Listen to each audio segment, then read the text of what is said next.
All right, let's jump right into this explainer. We're talking about the Warren Buffett wealth mindset, how to actually get your money working for you. Picture this. It's the first of the month. You get that sweet notification on your phone. Bam! Your salary just hit the account. For about 5 seconds, you feel absolutely great. But then reality sets in. The EMIs get deducted, the rent is paid, utility bills, kids' school fees, credit cards, and those random online shopping orders. By the end of the month, you're staring at your balance thinking, wait, with all that salary, where did it actually go? Honestly, most people think they just spend too much, but the real issue, it isn't the spending. It's their fundamental relationship with money. From day one, we're taught, get a good education, get a good job, and you'll have financial freedom. It sounds right, but here's the crucial point. A job gives you a salary, not freedom. A salary is literally just an income source. True wealth is like a machine that works for you, even when you're fast asleep. Think about it. If your income stops the second you can't work, and your whole financial system flatlines with it, your money isn't working for you. You are working for your money. Warren Buffett never just chased income, he chased assets. To really shift out of that middle-class thinking and adopt this Buffett mindset, we need to completely tear down 5 massive myths keeping people broke. Let's look at them. Job income equals financial freedom, rich people don't spend money, buying expensive things makes you rich, investing is just about growing money, and wealthy people hoard their cash. We're going to dismantle these right now. Okay, moving on to myth number 1, the illusion of income. This is that sneaky trap where we think a massive salary automatically makes you wealthy. Let's put this into perspective. Imagine 2 friends. They both get a massive 2 lakh rupee bonus. Friend A has a consumer mindset. He runs out, buys a shiny new bike immediately. Everyone's cheering him on, friends, social media, the whole shebang. But friend B, he has an investor mindset. He pauses. He doesn't buy a thing right away. Why? Because friend A asked, what can I buy with this cash today? While friend B asked a totally different question. What will this money do for me in 5 years? Literally one question, but it changes the entire game. Let's dive into myths 2 and 3, the psychology of spending. This is where we unpack the mental traps that make sure our expenses perfectly match our growing paychecks. So a lot of folks think rich people just never spend. They absolutely do, but the timing is completely different. They grow the money first, then spend the profits. We tend to do the exact opposite through this thing called lifestyle inflation. You get a promotion, right? Awesome. But suddenly you need a better car, a sleeker phone, nicer vacations. Your brain just resets what normal is. What was a total luxury a few months ago is suddenly a basic human right. And just like that, your financial stress stays exactly the same no matter how much you make. And making that inflation way worse is good old FOMO, the fear of missing out. You're having your morning tea, scrolling on your phone, and boom, there's a friend with a new car, another is on a European vacation. Quietly, almost without you noticing, your brain starts comparing. Suddenly, your perfectly fine bike feels cheap. Your phone feels like a dinosaur. Your apartment feels like a burden. You start making financial decisions based purely on comparing yourself to a social media feed, not on what you actually need. Which brings us to the 3rd myth, the idea that expensive things make you rich. Spoiler alert, they don't. It's usually just people trying to look expensive. Warren Buffett hit the nail on the head. He said, if you buy things you don't need, soon you will have to sell things you need.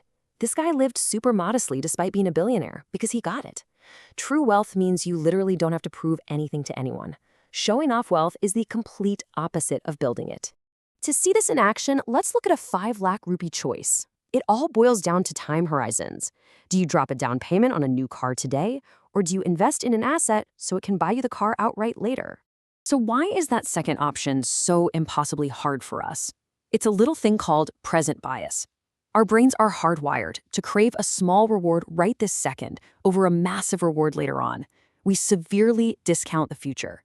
If I offer you 5,000 rupees for fun today, or the chance to grow it huge over 10 years, almost everyone takes the cash today. But listen, wealth flows almost exclusively to people who have the discipline to delay that gratification. All right, myth number 4, price, value, and self-investment. People totally misunderstand what investing actually is, thinking it's just some mechanical formula. But investing isn't just about math. It's heavily about controlling your own behavior. And the biggest trap? Herd mentality. The market spikes, people rush in. It dips, they panic and sell. Your coworker says, oh, everyone's buying this new thing, and you jump in blind. But honestly, if the crowd was always right, why is everyone so stressed about money? Buffett never followed the crowd. He looked closely at actual value before making a move. Speaking of value, it's wild how easily we get tricked. Picture this. You're walking through a mall on a Saturday. You literally don't need a single thing. But then you spot a massive flat 50% off sign, and suddenly your brain's math completely breaks. Something you didn't care about 2 minutes ago feels like a life or death must-have just because it's so cheap. You get home and realize you didn't save money, you just spent it. As Buffett always said, price is what you pay, value is what you get. Don't let a low price tag trick you into buying absolutely zero value. So how do we apply this focus on value to ourselves? We look at the self-investment gap.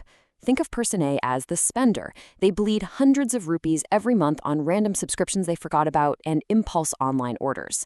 Then there's person B, the learner.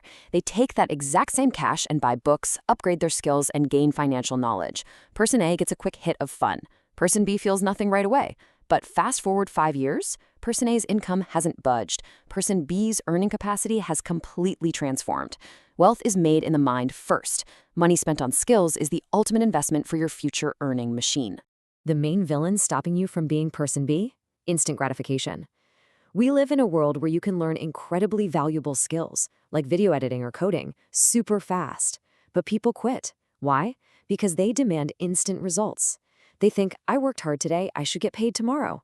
Actually, scratch that. When that doesn't happen, they just give up entirely. Building real wealth requires building trust and value first, before the earnings ever follow. And finally, myth number 5, compounding and the money employee. This tackles the silly idea that wealthy people just sit around hoarding their cash.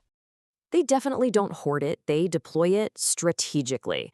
Look, a middle-class family might save 10 lakhs over a decade and then blow it all on one expensive interior renovation just because they feel they deserve to enjoy it. But the wealthy view cash completely differently. Money isn't water meant to just quench your thirst today. It's a seed. If you eat the seed, you're full for one night. If you plant it, it feeds you for years to come. When you plant that seed, you unlock compounding. And we're not just talking about bank interest here. Knowledge compounds. Your skills compound, your discipline compounds. If you spend just 30 minutes a day learning about finance, you might not notice anything in a month. But in 5 years, that compounded knowledge will completely rewrite your financial destiny, compared to the guy just following the herd. This brings us to the absolute core of the Buffett mindset, protecting your capital to build an income machine. Just imagine having a little machine in your house that quietly prints money while you sleep, while you're eating dinner, or at the gym. Contrast that with a life where money only appears when you physically clock into work. If you get sick, the income completely stops. Buffett's entire philosophy was about rigorously protecting his capital so you could buy and build those self-sustaining machines. To get that machine running, you have to change how you view currency. You need to treat every single rupee like a lifelong employee. Think about it. A business owner doesn't hire an employee just to have them sit idle in the office, right? You shouldn't let your rupees sit idle either. Before you tap your card, you must ask that money, what are you going to do for me next? Are you going to work for me forever, or are you going to give me a moment of joy and disappear? So let's make this actionable with something called the payday pause. Next time you get paid, use this sequence to stop the bleeding. Step 1, salary hits the account. Step 2, do not open your shopping apps. Just pause. Step 3, before any major purchase, ask yourself, will this actually benefit me 5 years from now? Step 4, make a logical, not an emotional decision. Wealthy people aren't perfect, but they absolutely do not make massive financial choices in a manic rush. As we wrap up this explainer, I want you to take a really hard look at your own habits. Ask yourself, are you just someone who earns money, or are you actively learning how to make money from your money? Because once that clicks, you realize your true wealth isn't the balance in your bank account today. It's the mindset you choose to adopt right now. So, are you ready to start building your machine?